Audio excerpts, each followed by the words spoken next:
Me kolegen e Siona Konomi, Siona atëherë sa është numri i zarfeve që kanë pritur nga diaspora. Për herë të parë në këto zgjedhje, diaspora ka të drejtë vote dhe pa dyshim që kjo është historike për post le të themi problematikës që është hasur deri tani. Ngarkesa që është pas shpinës time është e parafundit, siç mund ta shikoni se ndoshta nuk janë pamje shumë të shpeshta për sytan të shohim thas të mbushur me flet votimi, kështu që ato që po shikoni tani janë plot 2783. Nuk është një shifre madhe, po të mendosh që janë, po themi, ato të last minute, minutave të fundit, kush ka mundur të kapi postën e hapur, apo ka mundur të gjejë mënyrën e dur për ta kthyer. Ajo që po ndodh aktualisht është që pasi nxirren nga thasët, stafi i DHL-s i çekon një nga një me një pajisje elektronike dhe i fut në kuti votimi ku ja dorëzon Komisionit Qendror të Zgjedhjeve. Kur të përfundojë gjithë ky proces çekimi, do të kemi 190.000 flet votimi të ardhura nga diaspora, të cilat në fakt nuk janë pak, edhe e çojnë diku rreth 80% pjesëmarrjen e votuesve që u regjistruan nga diaspora, duke patur parasysh që në orën 17 do të ulet një avion i fundit në Rinës. Pra, i fundit është sot pasdite. Po, i fundit tashme i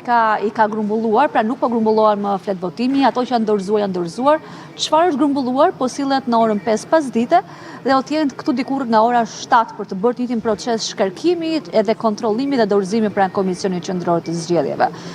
Komisioneri u shpreh, po themi, optimist se avioni i fundit do të ketë rreth 10.000 vota për ta çuar në 200.000 pjesëmarrjen reale të votave që vinë në Shqipëri. Për ta shpjeguar në tillë, posta ja dorëzon KQZ-s kështu, pra në zarf plastik. KQZ-ja kur i merr, e nxjerr nga zarfi plastik, pasi regjistron se kush votoi,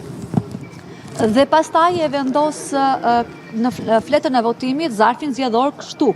brenda në kutinë e votimit. Kur të vijë ora e numërimit, do të merren kutit një nga një, do të derdhen të gjithë zarfat B. Zarfi B tregon shtetin nga ka ardhur vota, edhe ky barkodi këtu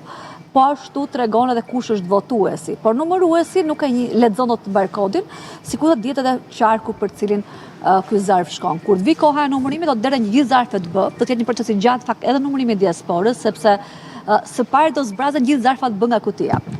Pastaj nga zarfi B do dalë zarfi A. Zarfat B futen në një kuti më vete, zarfat A futen në një kuti më vete. Pastaj përzihet, dërret prap kutia dhe nga zarfat A del fleta e votimit e diasporës, e cila pastaj do të numërohet në vetë dy herë, një herë për partit dhe një herë për kandidatët. Por duke marrë parasysh që ka të paktën 12 grupe numërimit të pavarura dhe në total 200.000 vota nga diaspora, nëse shkon kjo shifër kaq, ritmi i numërimit do të jetë sigurisht me ngarkesën e vet, por jo aq i gatdal sa ndodh në për qarqet respektive që kanë shumë më shumë votues se ato që janë grumbulluar këtu në Parkun Olimpik. Kjo rritje në këto 2 apo 3 ditë e fundit, përkon për shembull me rritjen që vin nga Greqia, duke u nisur me faktin se ka qenë më problematike për shkak se kompania DHL në Greqi ka nënkontraktuar 2 kompani të tjera postare për shpërndarjen dhe marrjen e zarfeve. Në mëngjes erdhën 7.000 vota, nga cilat 5.000 ishin nga Greqia, që tregon që kontributi më të madh në ngarkesën e fundit tek ishte Greqia. Aktualisht janë duke u dorëzuar zarfet, KQZ-ja kur ti kontrolloj një nga një do të kuptoj se nga na kanë ardhur këto zarfe, por shoh që është këtu drejtori i DHL-s për Greqinë, që më lë përshtypjen që përsa koha ja ka shoqëruar personalisht këtë ngarkesë, ndoshta kjo është një ngarkesë që është grumbulluar ditët e fundit, dje që disa pikat postare kanë qenë të hapura deri në orën 2 të drekës, dhe pse ishte ditë e shtunë dhe tipikisht ditë pushimi për zyrat postare kryesisht, Greqia i mbajti hapur pasi presioni që i bëri qeveria shqiptare, po edhe Komisioni Qendror i Zgjedhjeve, kështu që besoj që edhe ato që janë pas shpinës time janë vota të ardhura nga Greqia, po do duhet ti shohim kur të kaloj këtë kontrollin që unë thash që pasi i skanon DHL që i dorëzon, i skanon dhe Komisioni Qendror i Zgjedhjeve, dhe aty është momenti ku ne kuptojmë si shpërndahen këto 2700 që na kanë ardhur. Po të shohim edhe prurjet e fundit, dërgesën e fundit, për të bërë një bilanc përfundimtar nga ora 7 e mbrëmjes, se sa vota na erdhën përfundimisht, sa nuk na u shpërnda dhe nuk u kthyen dot, dhe sa vota merr secili qark në këtë aspekt për të kuptuar edhe peshën elektorale, sepse pak rëndësi ka nga vjen vota e diasporës në kuptimin e në kuptimin e shpërndarjes gjeografike. Vota do të ketë peshë specifike në qarkun ku ajo numërohet dhe llogaritet, kështu që votat që vinë për secilin qark kanë peshë për qarku respektiv edhe do të numërohen në bazë qarku. Ndërkohë Siona, kush votoi në diaspor, tani është e pamundur sepse bëhet procesi, për shembull, ata që shkon një në Leipzig, kanë shkuar le të themi zarfet e atyre që janë votuar dhe nisen që të mbrinë në orën 17 në Shqipëri. Pra, e thënë ndryshe është mbyllur procesi i votimit. Po, votimi dhe dorëzimi janë mbyllur, kështu që kush e ka dhënë postës zarfin ndoshta deri dje, nga dreka ka pasur një mundësi ta kapë orarin. Sigurisht në Komisionin Qendror të Zgjedhjeve mund të vazhdojnë të vinë zarfe të tjerë edhe sot edhe nesër njerëz që mund ta dërgojnë më vonë, por nuk kanë për ta kapur afatin. Çdo zarf që vjen sot pas orës 19 nuk do të numërohet, fatkeqësisht për ata që kanë dashur që votat të numërohet. Janë deri tani rreth 50.000 në mos I kam humbur diku shifrat, po të më rifreskimi fundin që kam bërë janë 50.000 zarfe që votuesi I mori në dorë, por nuk I ktheu në post, pra nuk e plotsoi votat e ta kthente. Nëse votuesi zgjodhi vetë ta bënte këtë, ne nuk do ta dim këtë, por nëse votuesi e plotsoi fletën, por korrieri nuk pranoi të shkojë t'ia marrë në shtëpi dhe shtëpia e tij ishte shumë larg në kilometra në raport me postën më të afërt të DHL-s, atëherë kryshi problem kontraktual sepse njerëzve ju kemi cënuar drejt në votë duke ke dhënë barazi në këtë aspekt. Por janë rreth 50.000 zarfe që nuk janë dorëzuar ende, pra që janë marrë nga votuesi, por nuk janë kthyer mbrapsht. Do të shohim sa mund ta ul avioni I fundit këtë shifër. Po të pyesësh komisionin, është një shifër normale. Po të pyesësh partitë që për një votë binamin, është një numër I madh, po do të jetë një vlerësim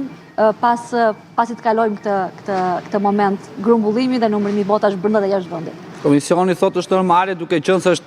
testi I parë, po mos harrojmë, uroj mos të kemi, po përpos këtyre 50.000 zarfeve mund të kemi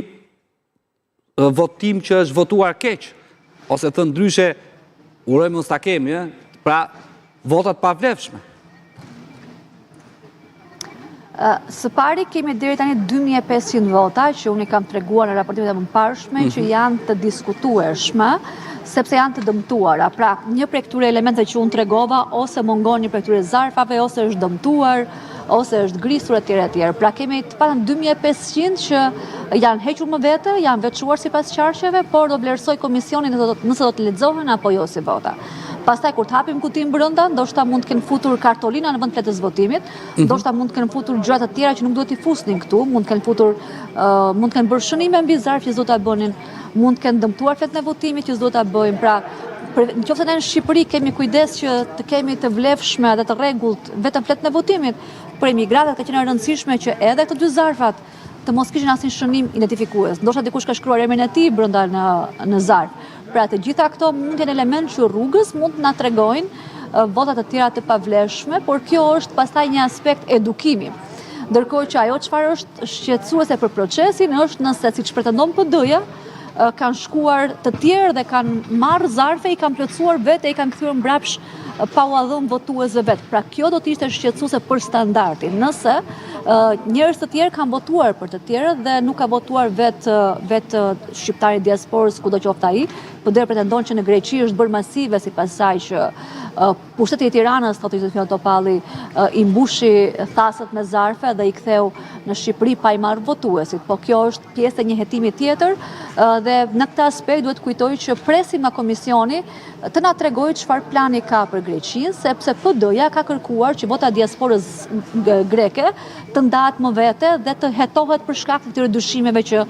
kanë votuar persona të tjerë për të tjerët. Por Celibashi aktualisht po flasim këto zarfa që kanë ardhur nga Greqia janë shpërndarë dhe trajtuar si çdo zarf tjetër diaspore, pra nuk janë ndarë më të Greqisë, por pak më herët në një konferencë shtypi që patëm, ai tha që ka një plan për ta finalizuar sonte për ta adresuar shqetësimin e PD-s në mënyrë që partia më e madhe opozitare të mos e kontestojë këtë proces historik për herë të parë, por se cili është plani për ta shpëtuar votën e diasporës nga njolla blu e demokratëve. Ende komisioneri nuk ka pranuar të na ndajë ndonjë detaj, do të shohim më tutje se si mund të bëhet që vota e Greqisë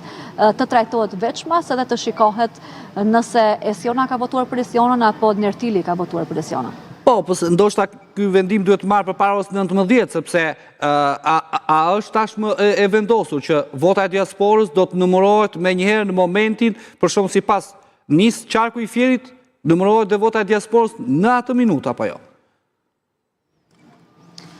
Po kemi parasysh që për çdo qark të mundshëm, numërimi do të nisë jo me njëherë në orën 19 kur mbyllet votimi, por kur të kenë grupuar në qendrat e qarqeve të gjitha kutitë e qarkut. Keni parasysh Shkodrën, Vlorën, që duhet vite kutia Sarandës të grumbullohet, pra